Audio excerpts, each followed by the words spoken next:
In the previous video, we learnt about how only Rusty kept the promise and reached the pool after 10 years. We also read how fondly he recollected the memories of the discovery of the pool and his best friends Somi and Anil. Let's read further. There were slim silverfish in the waters of the stream. At first, we tried catching them with a line, but they soon acquired the art of taking the bait without being caught on the hook. Next, we procured a bedsheet. Anil removed it from his mother's laundry and we stretched it across one end of the stream, but the fish wouldn't come anywhere near it. Finally, without telling us, Anil fetched a stick of gunpowder from a fireworks shop. Somi and I were startled out of an afternoon siesta by a flash across the water and a deafening explosion. Half the hillside tumbled into the pool, and so did Anil. But we got him out along with a good supply of stunned fish that were really too small to eat.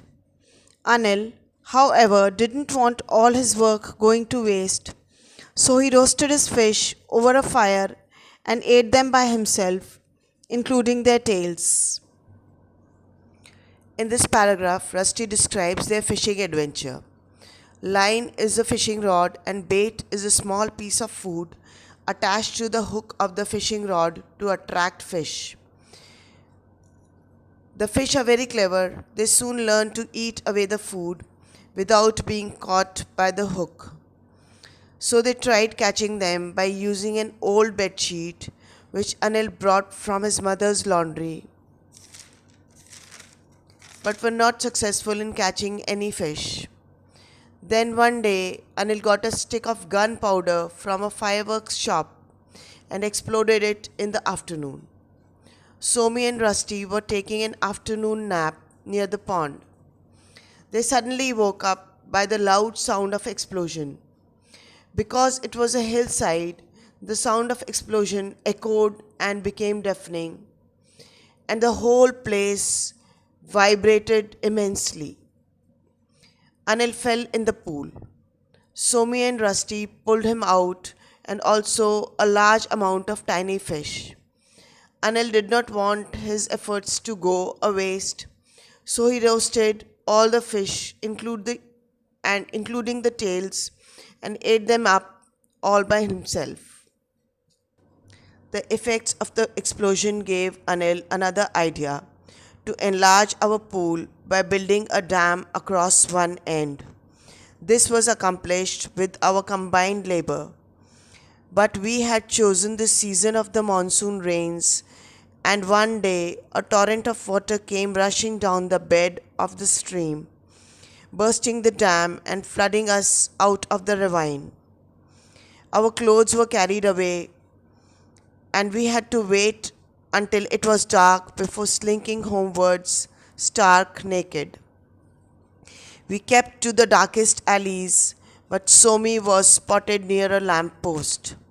He simulated the stance of a naked fakir and began calling for alms and finally slipped in through the back door of his house without being recognized.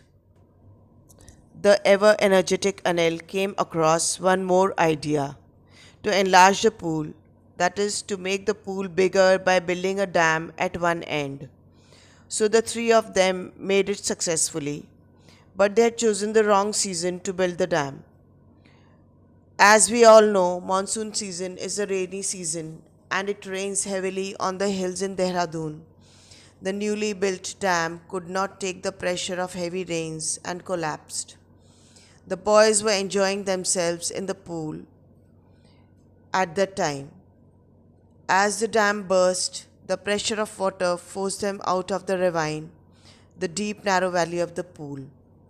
Their clothes were carried away by the stream and the boys had to wait till dark to go home, naked, without any clothes to cover themselves. They felt very embarrassed, so they tried to take the lanes which were not properly lit at night by the street lights. But someone spotted Somi. With his presence of mind, Somi started behaving like a naked fakir and started begging all the way home and quietly entered his house through the back door so that no one may come to know about his misadventure. Other activities at the pool included wrestling and buffalo rides. We wrestled on a strip of sand that came down to the edge of the water and rode on a couple of buffaloes that sometimes came to drink and wallow in the more muddy parts of the stream. We would sit astride the buffaloes and kick and yell and urge them forward, but we were never able to move them. At best, they would roll over on their backs, taking us with them into the soft mud. It didn't really matter how muddy we got, because we had only to dive into the pool to wash off the mess. If it was possible to get out of our houses undetected at night, we would come to the pool and bathe by moonlight. We bathed silently because the stillness and eeriness of the surrounding jungle seemed to discourage high spirits. We saw several snakes which came out to feed on the frogs that spent the summer nights in full throated song. An impassive owl occasionally watched us from the branch of a big sal tree. Sometimes Somi would sing in a deep, pleasant voice, and we would float magnolia blossoms down the moonlit stream. Here, Rusty describes their activities in the pool like wrestling with each other and the buffalo rides. They wrestled by the pool on the sandy area and rode on buffaloes when they came to quench their thirst and enjoy themselves in deep muddy water. Now, this is a very common sight of buffaloes relaxing in water. These boys would sit on the buffaloes and shout and kick them to move forward, but the buffaloes were never bothered. They kept themselves in the pool for long hours and would sometimes roll back, and the boys would fall off on their backs on the soft mud. They didn't mind being covered by mud. They would just dive in the pool and all the mud would be washed off. Sometimes they would sneak out of their houses to bathe in pool in moonlit night in silence and stillness of the jungle.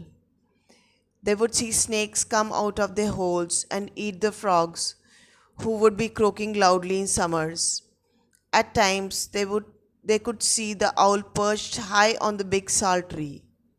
Somi too would be inspired to sing in a deep, pleasant voice in the moonlit silence of the ravine.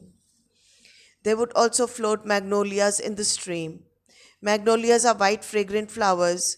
They looked very beautiful in moonlight floating in the pool. In these paragraphs, see how Ruskin Bond has picturesquely described the activities of the boys and the beauty of nature. This type of visual description is called imagery. That means the description is so detailed and clear that it makes you visualize every scene